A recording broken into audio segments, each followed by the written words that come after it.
Aníbal Barca, una de las figuras más formidables de la historia militar, nació en Cartago en el año 247 a.C., en el seno de una de las familias más poderosas de la ciudad. Su padre, Amílcar Barca, fue un destacado general cartaginés que luchó en la Primera Guerra Púnica contra la República Romana. Desde muy joven, Aníbal fue instruido en las artes de la guerra y en el odio eterno hacia Roma, un juramento que hizo a su padre a los 9 años. Este juramento sagrado marcaría el curso de su vida y se convertiría en la fuerza motriz de sus acciones futuras. Tras la muerte de su padre, Aníbal asumió el mando del ejército cartaginés en Hispania a la edad de 26 años.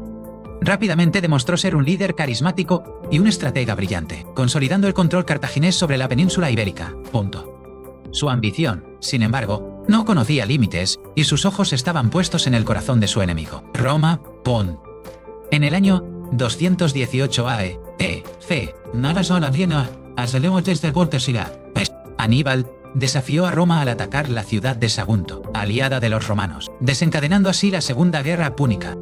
Con un ejército de aproximadamente 90.000 hombres de infantería, 12.000 de caballería y 37 elefantes de guerra, Aníbal se embarcó en una de las hazañas militares más audaces de la historia. En lugar de enfrentarse a los romanos en el mar, donde la flota romana era superior, Aníbal decidió llevar la guerra a Italia por tierra. Su plan era cruzar los Pirineos y los Alpes, una cadena montañosa considerada infranqueable para un ejército de tal magnitud. La travesía de los Alpes en pleno invierno fue una empresa épica y aterradora. El ejército de Aníbal se enfrentó a condiciones climáticas extremas, con ventiscas de nieve, temperaturas bajo cero y avalanchas constantes. Además de los elementos, tuvieron que luchar contra tribus galas hostiles que habitaban en las montañas y que les tendieron numerosas emboscadas.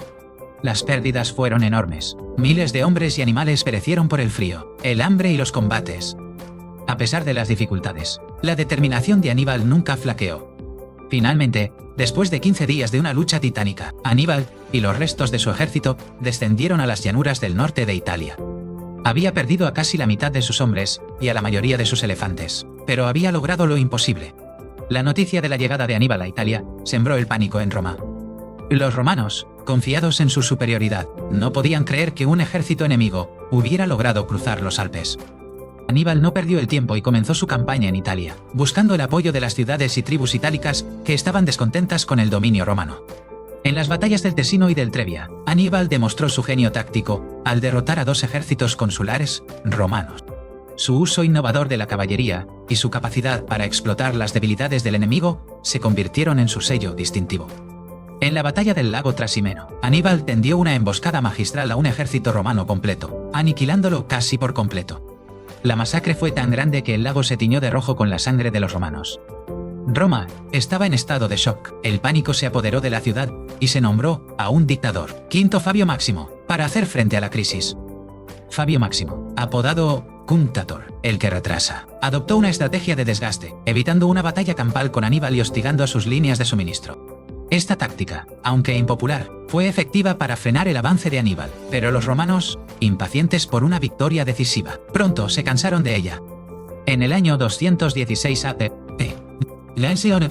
dos nuevos cónsules, Cayo Terencio Varrón y Lucio Emilio Paulo, fueron elegidos con el mandato de aplastar a Aníbal de una vez por todas.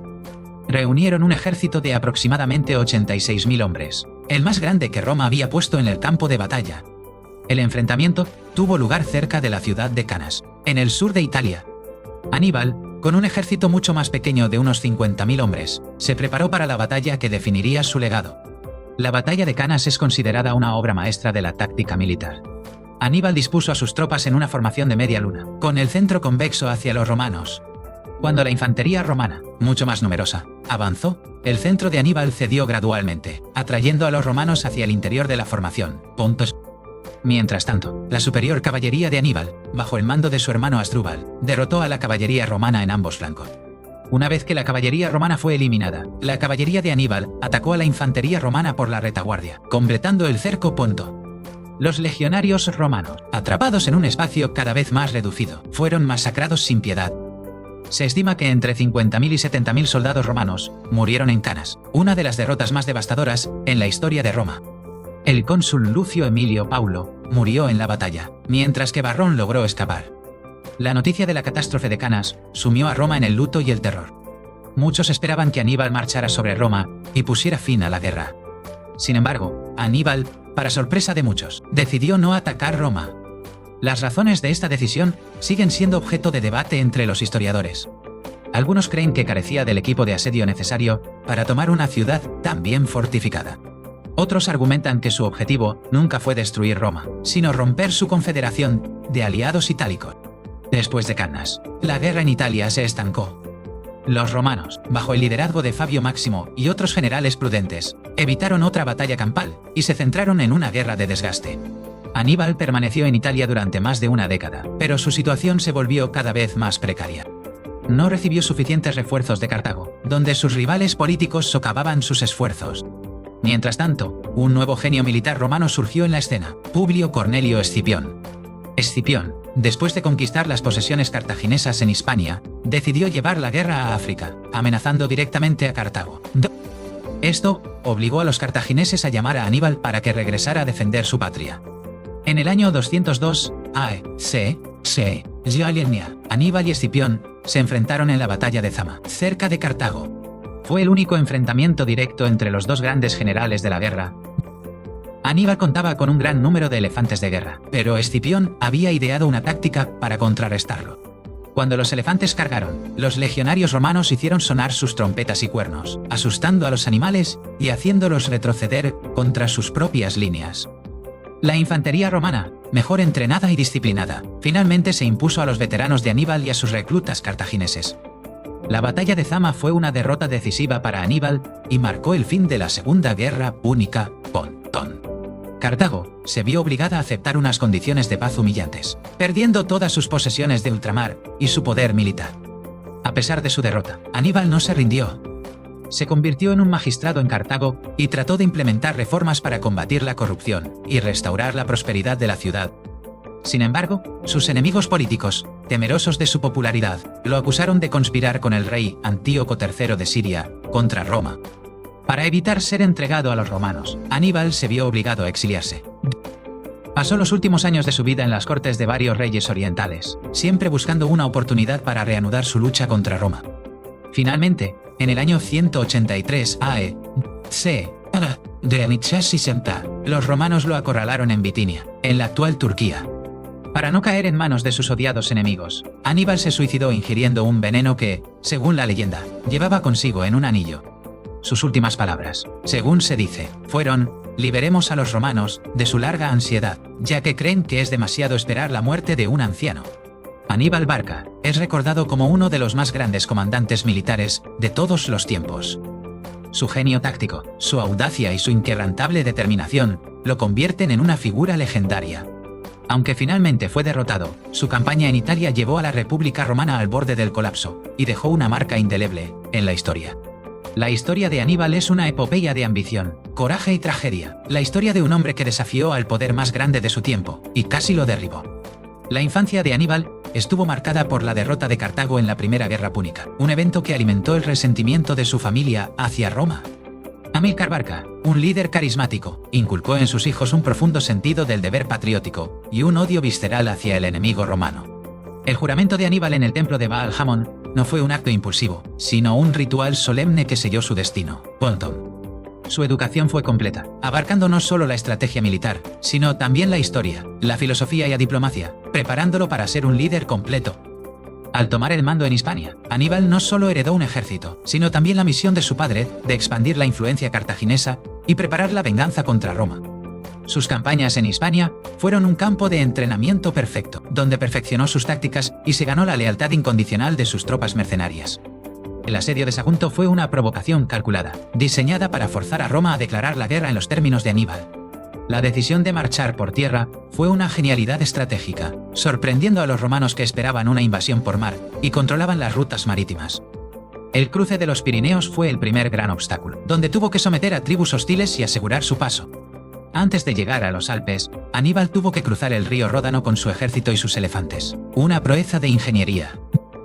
La visión de los Alpes, una muralla de roca y hielo, debió ser sobrecogedora para sus soldados, muchos de los cuales nunca habían visto la nieve. Los elefantes, aunque aterradores en la batalla, eran vulnerables al frío extremo y a los terrenos resbaladizos de las montañas. Aníbal utilizó su ingenio para superar los obstáculos, como cuando ordenó calentar una gran roca y luego verter vino sobre ella para resquebrajarla y abrir paso. La moral de las tropas se vio seriamente afectada por las pérdidas y las penalidades, y Aníbal tuvo que usar toda su elocuencia para mantenerlos unidos. La llegada a Italia no fue el final de sus problemas. Su ejército estaba diezmado y necesitaba desesperadamente descanso y reclutas. La victoria en el Tesino fue principalmente un enfrentamiento de caballería, donde la superioridad de los jinetes númidas de Aníbal quedó patente. En la batalla del Trebia, Aníbal atrajo a los romanos a cruzar un río helado en ayunas, debilitándolos antes de que comenzara el combate principal. La emboscada en el lago Trasimeno fue posible gracias a una combinación de niebla espesa y un conocimiento perfecto del terreno por parte de Aníbal. La estrategia de Fabio Máximo, aunque criticada, salvó a Roma de una destrucción segura en los meses posteriores a Trasimeno. Aníbal demostró su astucia una vez más al escapar de un bloqueo de Fabio en el Ager Falernus, atando antorchas a los cuernos de unos bueyes para crear una distracción. La elección de Varrón y Paulo como cónsules reflejaba la división en Roma entre la prudencia y la audacia, una división que Aníbal explotaría. Antes de Canas, Aníbal se aseguró de que el viento soplara a su favor, levantando nubes de polvo que cegaban a los romanos. El centro deliberadamente débil de su línea estaba compuesto por sus tropas menos fiables, los galos y los hispanos, a quienes dio instrucciones precisas de retroceder lentamente. La infantería pesada africana, sus veteranos más leales y mejor equipados, estaban ocultos en los flancos, esperando el momento de actuar. La carnicería de Canas fue tan intensa que se dice que los soldados de Aníbal sufrieron de agotamiento por matar durante horas. La negativa de Aníbal a marchar sobre Roma es uno de los grandes ¿qué hubiera pasado si? De la historia. Su estancia en Capua, conocida por su lujo y decadencia, es a menudo citada como el punto de inflexión donde su ejército perdió su ventaja. Mientras Aníbal estaba atrapado en Italia, los hermanos Escipión, padre y tío del futuro africano, estaban conteniendo a los cartagineses en Hispania.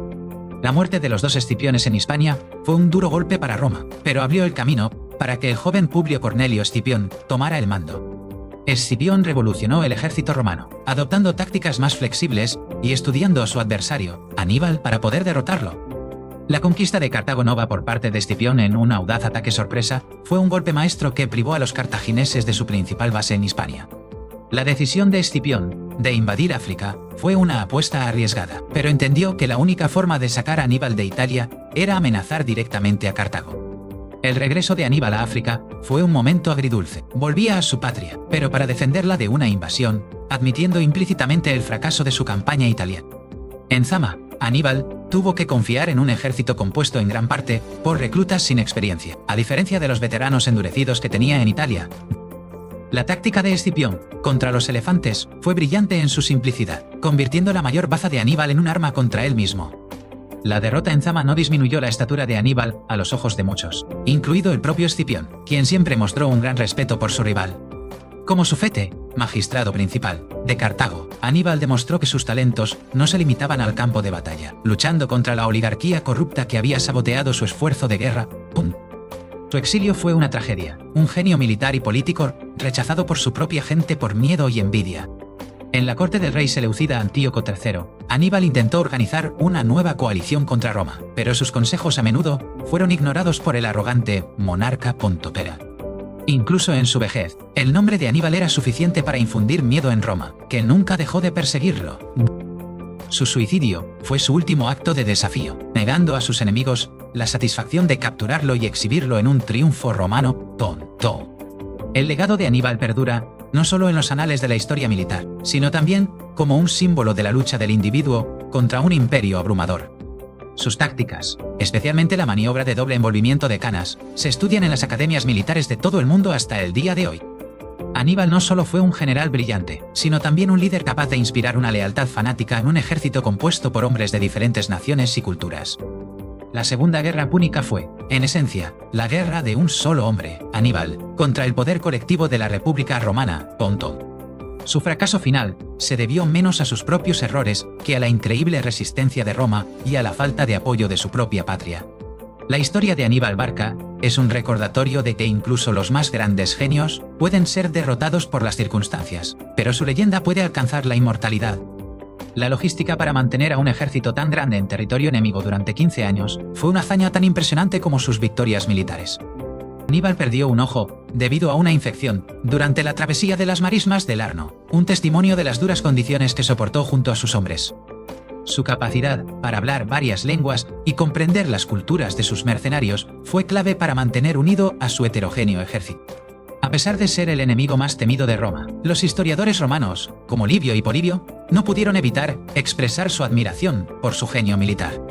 La frase Hannibal ad portas, Aníbal está a las puertas, se convirtió en una expresión común en Roma para asustar a los niños y describir un peligro inminente. La destrucción final de Cartago en la Tercera Guerra Púnica, años después de la muerte de Aníbal, fue la realización de la venganza final de Roma. El nombre de Aníbal, que significa gracia de Baal, reflejaba la profunda religiosidad de la cultura cartaginesa.